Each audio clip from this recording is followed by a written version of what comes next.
সিম card যেই ব্যক্তির নামে কেনা তার অবর্তমানে তার পরিবারের মানুষ কিন্তু চাইলে সেই সিম কার্ড উত্তোলন করতে পারবে। তিনটি জটিলতার কিন্তু ইতিমধ্যে সমাধান দেওয়া হয়েছে।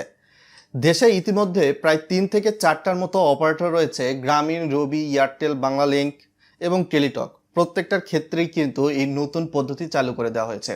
সাধারণত কোনো গ্রাহক যদি অসুস্থ হয়ে থাকে বা ওই গ্রাহকের হয়তোবা বয়স্কতার কারণে হয়তোবা হাতের ফিঙ্গারপ্রিন্ট অস্পষ্ট হয়ে যায়, সেক্ষেত্রে কিন্তু চাইলে ওই ব্যক্তির সিম তোলা যাবে এখন থেকে তার এনআইডি কার্ড এবং মেডিকেল বোর্ডের একটা প্রত্যয়নপত্রের মাধ্যমে।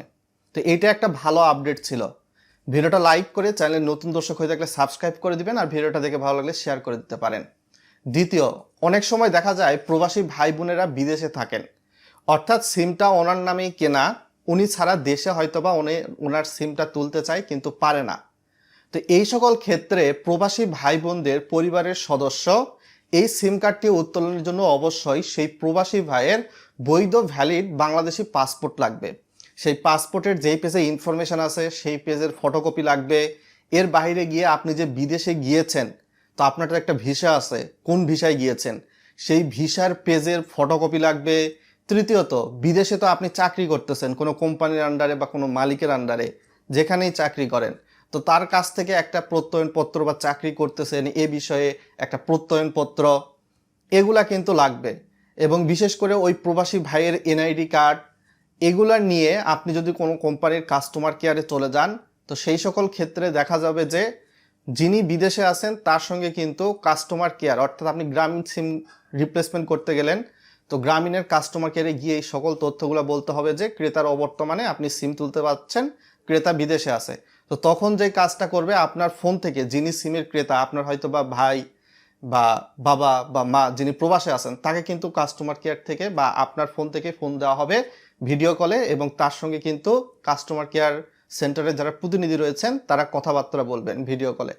বলে যদি নিশ্চিত হতে পারেন, তাহলে যিনি বিদেশে আছেন তার অবর্তমানে তার পরিবারের সদস্যরা কিন্তু চাইলে সিম কার্ড উত্তোলন করতে পারবে। আর বর্তমান সময়ে গ্রামীণ ফোন সিমের ক্ষেত্রে রিপ্লেসমেন্ট চার্জ কিন্তু 400 টাকা, আর বাংলালিংকের ক্ষেত্রে 350, রবি এয়ারটেলের ক্ষেত্রে তার 350 টাকা রিপ্লেসমেন্ট ফি, এবং টেলিটকের ক্ষেত্রে কিন্তু সর্বোচ্চ 250 টাকা ফি এমন নির্ধারণ করা হয়েছে। তো এখন চলে আসা যাক, কোনো মৃত ব্যক্তির নামের যদি সিম কার্ড আপনি উত্তোলন করতে চান সেটাও কিন্তু পারবেন। বিশেষ করে আপনাকে চলে যেতে হবে কাস্টমার কেয়ারে। সেক্ষেত্রে মৃত ব্যক্তি তার এনআইডি কার্ড, তিনি যে মৃত্যুবরণ করেছেন সেক্ষেত্রে জন্ম এবং মৃত্যু নিবন্ধন কার্যালয় থেকে মৃত্যু সনদ, এবং বিশেষ করে আপনাদের ওয়ারিশান সনদ, অর্থাৎ আপনার বাবা মারা গেলে ওয়ারিশ কে হবে, আপনার হয়তোবা আপনি হবেন, আপনার মা হবে, আপনার ভাই হবে, আপনার বোন হবে। তো এটা একটা কিন্তু ওয়ারিশ সনদের বিষয় থাকে, যেটা হয়তোবা ইউনিয়ন পরিষদ বা আপনার পৌরসভা থেকে করে নিতে হয়। সেই ওয়ারিশ সনদ এবং সেটার মূল কপি, ফটোকপি, এবং যার নামে সিম কার্ডটা উত্তোলন করবেন, তো সেক্ষেত্রে তার এনআইডি কার্ড নিয়ে কাস্টমার কেয়ারে যেতে হবে। আর এইগুলা কিন্তু বিশেষ করে সিমের কাস্টমার কেয়ারে না গিয়ে রিটেলার পয়েন্ট থেকে আপনি চাইলে রিপ্লেস করতে পারবেন না। এই বিশেষ 3টি সুবিধা ইতিমধ্যে সংযুক্ত করা হয়েছে, যেটা প্রথম আলোর রিপোর্টে আমরা দেখতে পারলাম, তাই ভিডিওটাতে আপনাদের সঙ্গে তথ্যগুলো শেয়ার করলাম।